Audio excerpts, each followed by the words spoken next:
Hi friends, ಹೇಗಿದೆ ಎಲ್ಲರೂ? ಎಲ್ಲರೂ ಚೆನ್ನಾಗಿದ್ದೀರಾ ಅಂತ ಭಾವಿಸ್ತೀನಿ. ಇವತ್ತು ನಾನು ಯಾಕೋ ಸಕ್ಕರೆ ಮಿಠಾಯಿ ತಿನ್ನಬೇಕು ಅನ್ನಿಸ್ತು. ಹಾಯ್ ಫ್ರೆಂಡ್ಸ್, ಎಲ್ಲರೂ ಹೇಗಿದ್ದೀರಾ? ಎಲ್ಲರೂ ಚೆನ್ನಾಗಿದ್ದೀರಾ ಅಂತ ಭಾವಿಸ್ತೀನಿ. ಇವತ್ತು ಯಾಕೋ ನನಗೆ ತೆಂಗಿನಕಾಯಿ ಮಿಠಾಯಿ ತಿನ್ನಬೇಕು ಅನ್ನಿಸ್ತು.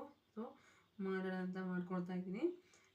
ಈಗ ನಾನು ತೆಂಗಿನಕಾಯಿ ಮಿಠಾಯಿ ಮಾಡೋದಕ್ಕೆ ಈ ಕಪ್ಪಲ್ಲಿ 1 ಕಪ್ ಅಷ್ಟು ತೆಂಗಿನಕಾಯಿನ ತೊಗೊಂಡಿದ್ದೀನಿ. ಇದಕ್ಕೆ ನಾನು ಒಂದು ಏಲಕ್ಕಿ ಕಾಯಿನ ಬಿಡಿಸಿ ಹಾಕ್ಬಿಟ್ಟು ಅದನ್ನ ಮಿಕ್ಸಿನಲ್ಲಿ ತೊಗೊಂಡು ಇದನ್ನ ರುಬ್ಕೊಂಡಿದ್ದೀನಿ. ಈಗ ಅದನ್ನು ಒಂದು ಪ್ಯಾನಿಗೆ ಹಾಕ್ತಾಯಿದ್ದೀನಿ. ಈಗ ಅದೇ ಕಪ್ ಅಂತೇಳಿ 1 ಕಪ್ ಶುಗರ್ನ ತಗೋಬೇಕಾಗುತ್ತೆ. 1 ಕಪ್ಪು ಶುಗರ್ನ ಹಾಕ್ಕೊಂಡಿದ್ದೀನಿ.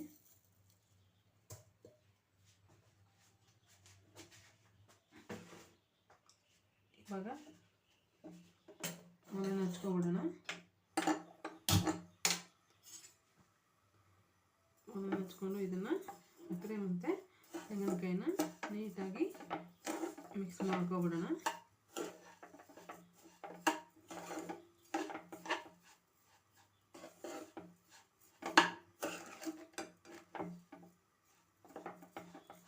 ಮಿಕ್ಸ್ ಮಾಡ್ಕೊಳ್ತಾ ಇದ್ದೀನಿ. ಇವಾಗ ಇದಕ್ಕೆ ಒಂದು ಅರ್ಧ ಲೋಟದಷ್ಟು ಹಾಲು ಹಾಕೋಣ. ಇದು ಕಾಯಿಸಿ ಆರಿಸಿರತಕ್ಕಂಥ ಹಾಲು ಇದು. ಇದನ್ನು ಒಂದು ಅರ್ಧ ಲೋಟ ಹಾಲನ್ನು ನಾನು ಇದಕ್ಕೆ ಸೇರಿಸ್ಕೊಳ್ತೀನಿ. ಅರ್ಧ ಲೋಟ ಹಾಲು ಸಾಕೋದಕ್ಕೆ. ಈಗ ಇದನ್ನು ಚೆನ್ನಾಗಿ ಮಿಕ್ಸ್ ಮಾಡ್ಕೋಬೇಕಾಗತ್ತೆ.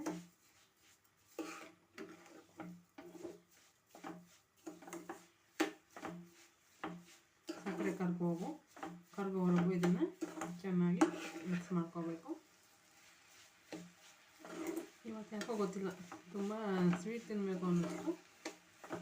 ಅದರಿಂದ ಇದನ್ನು ಮಾಡ್ತಾಯಿದ್ದೀನಿ.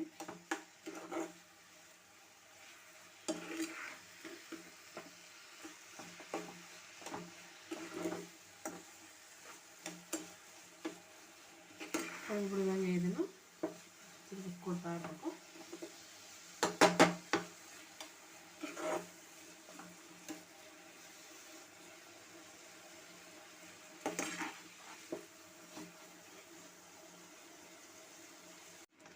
ತೆಂಗಿನಕಾಯಿ ಬರ್ಫಿ ಮಾಡೋದು ತುಂಬ ಈಸಿ ಫ್ರೆಂಡ್ಸ್. ಹಾಗೆ ತುಂಬ ಬೇಗನೆ ಆಗೋಗುತ್ತೆ.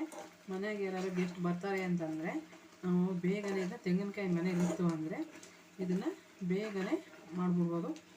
ಹೊರಗಡೆಯಿಂದ ಏನೂ ತರೋಷ್ಟಿಲ್ಲ. ಮನೆಯಲ್ಲಿರೋದು ಸಾಮಗ್ರಿಗಳೆಲ್ಲ ನಾವು ಇದನ್ನು ಬೇಗ ಪ್ರಿಪೇರ್ ಮಾಡ್ಕೊಳ್ಬೋದು. ನೋಡಿ, ಇವಾಗ ಇದು ಸಕ್ಕರೆ ಎಲ್ಲ ಕರಗಿದೆ.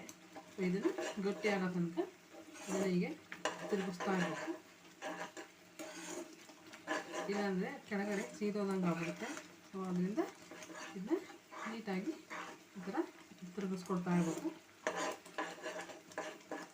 ಒಂದು ಹೊಸ ಪ್ರಯತ್ನ ಫ್ರೆಂಡ್ಸ್. ದಯವಿಟ್ಟು ಶೇರ್ ಮಾಡಿ, ಹಾಗೆ ಸಬ್ಸ್ಕ್ರೈಬ್ ಮಾಡೋದನ್ನು ದಯವಿಟ್ಟು ಮರಿಬೇಡಿ.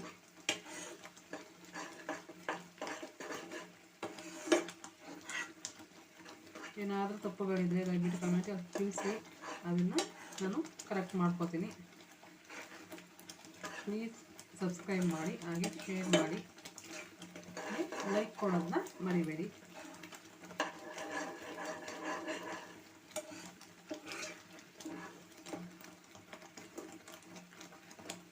ಹಾಗೆ ನೋಡಿ, ಒಂದು ಪ್ಲೇಟಿಗೆ ತುಪ್ಪನ ನಾನು ಹಚ್ಚಿಟ್ಕೊಂಡಿದ್ದೀನಿ ಆಲ್ರೆಡಿ.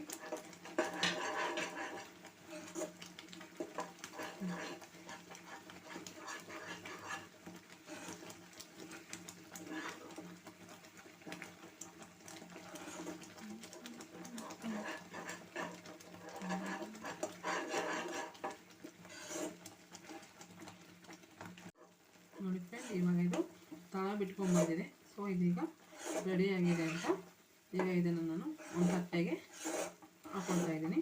ತುಪ್ಪ ಹಾಕಿದ್ನಲ್ಲ ಆ ತಟ್ಟೆಗೆ ಇದನ್ನು ನಾನು ಇವಾಗ ಹಾಕ್ಕೊಳ್ತಾ ಇದ್ದೀನಿ.